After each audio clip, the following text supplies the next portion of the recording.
Ассаламу алейкум, сиздер менен Ден Соолук каналы. Сиздер менен көрүшүп, амандашып жатканыбызга кубанычтабыз. Бул видеодо сиздерге орозо кармоонун ден соолукка пайдасын, кантип туура кармоо керек, кандай тамактардан баш тартыш керек жана кандай тамактарды азык-түлүктөрдү өзүбүздүн рационубузга жыгылып калбаш үчүн, бир күн кечке энергиябыз, күчүбүз болуш үчүн кандай тамак азык-түлүктөрдү рационубузга кошушубуз керек айтып беребиз. Анда эмесе баягыдай эле бир кружка ысык чай даярдап алып, видеону көрүүнү улантыңыз, абдан кызыктуу болот.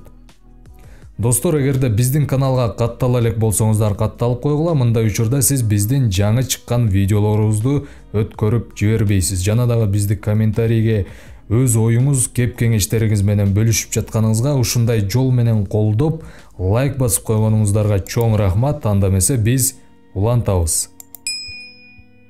Орозо кармоо дени сак адамга бир гана пайда алып келет. Анткени ыйык Рамазан айында орозо кармагыла деп жараткан Аллах Субханала Тааля өзү айткан. Демек, орозонун кымындай дагы терс жагы жок. Албетте, эгерде кандайдыр бир оору дарттарга чалдыкпаса, эгерде кооптуу оорураак дарттарга чалдыксаңыз, адис медиктер менен кеңешип, андан кийин кармаңыз. Орозо кармоонун пайдасы көп. Эң эле көрүнүктүүсү бул ден соолугубузга жана ички дүйнөбүзгө пайдасы. Андан сырткары психикалык жана моралдык жактан дагы сизди күчтүү кылат. Анда эмесе катар менен кетели. Орозо кармоо учурунда мээ энергияны денеде чогулган майлардан ала баштайт. Мындан улам инсультка кабылуу коркунучу азаят. Жүрөк эс алат, анткени 10% денедеги канды жүрөк тамак сиңирүү системасына жумшайт. Ал эми орозо кармоо учурунда тамак сиңирүү күндүз иштебейт, ошонун эсебинен жүрөк эс алат. Денеде чогулган майлар иштетилип, кандагы холестериндин көлөмү азаят. Орозо учурунда теридеги суунун проценттик көлөмү азаят. Бул кээ бир тери ооруларын жоюп, иммунитетти жакшыртып, тери ооруларына чалдыгуу коркунучун азайтат.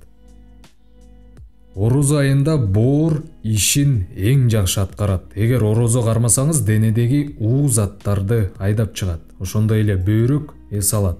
Бөйрөккө таш пайда болуу коркунучу жоюлат.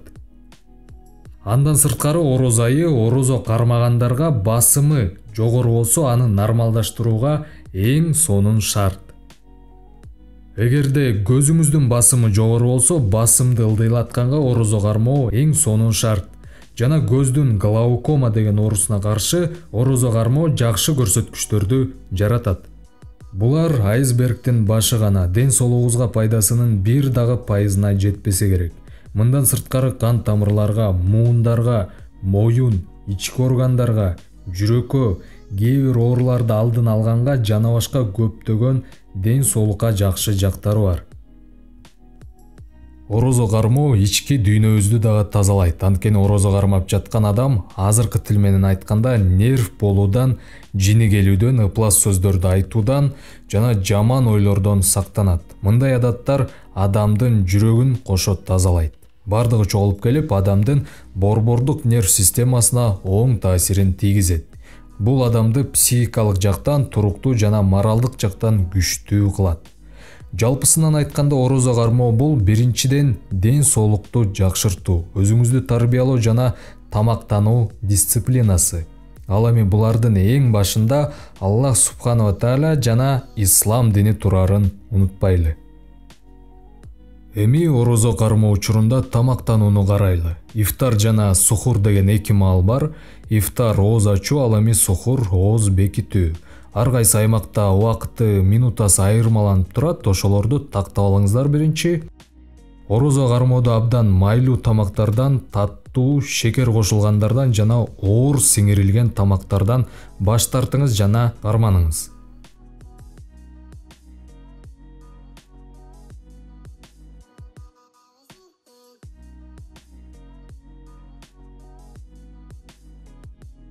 Сухур маалында майлуу эмес этке, сүт азыктарына, жер жемишке жана жай эриген углеводдорго маани берсеңиз жакшы болот. Анткени жай эриген углеводдор сиз күндүз тамак жебей жүргөндө ачка болуу сезимин пайда кылбайт. Ал эми углевод деген эмне экенин билбесеңиз, биздин каналдагы углеводдор жөнүндөгү видеобузду көрүңүз, жана ссылкасы описанияда болот.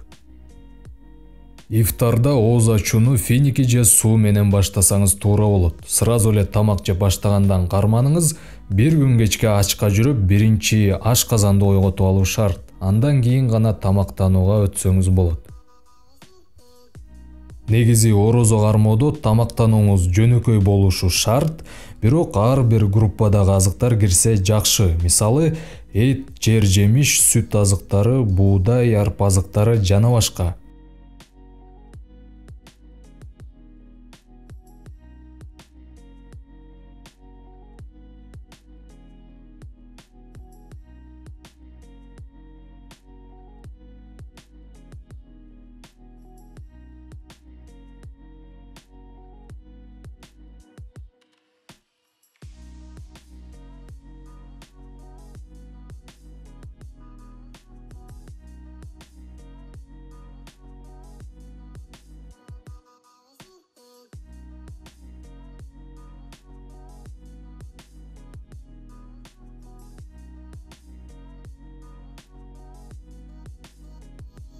Күнүгө эле плов же самсы жей бербеш керек, өзгөртүп туруу керек достор. Жана айта кетчү нерсе, майга куурулгандардан орозо айы сактана туруңуз, анткени майга өтө куурулган тамакта уу заттар жана шлактар бар. Боор зыян заттардан арылып жатса, сиз анын үстүнө проблема жаратпай бир ай чыдап туруңуз.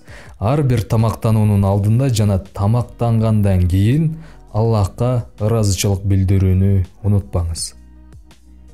Достор, ушуну менен орозо тууралуу видеобуз аягына келип калды. Кимде ким чайын ичип бүтө элек болсо, ичип бүтүңүз, анткени азыр сиз комментарий жазасыз. Достор, видеонун алдына өзүңүздүн ой, пикир, каалоо, тилек, сунуштарыңызды жазып калтырып коюңуз. Биз абдан кубанычта болобуз жана бизге кийинки видеону жаратууга чоң түрткү берет. Өзүңүздүн ой, пикириңизди жазбай койсоңуз, биз бул жакта отуруп ойлоно берчү болдук. Эмнеге комментарий жазбай атышат, биздин видеолор жакпай атабы деп жана маанай дагы түшүп калат экен. Ошон үчүн ой, пикир комментарийге калтырыңыз. Ким орозо кармап жаткан болсо, сизге күч кубат, орозоңуз кабыл болсун. Кийинки видеолордон көрүшкөнчө ден соолукта болуңуз, эч качан оорубаңыз жана ар дайым биз менен болуңуз.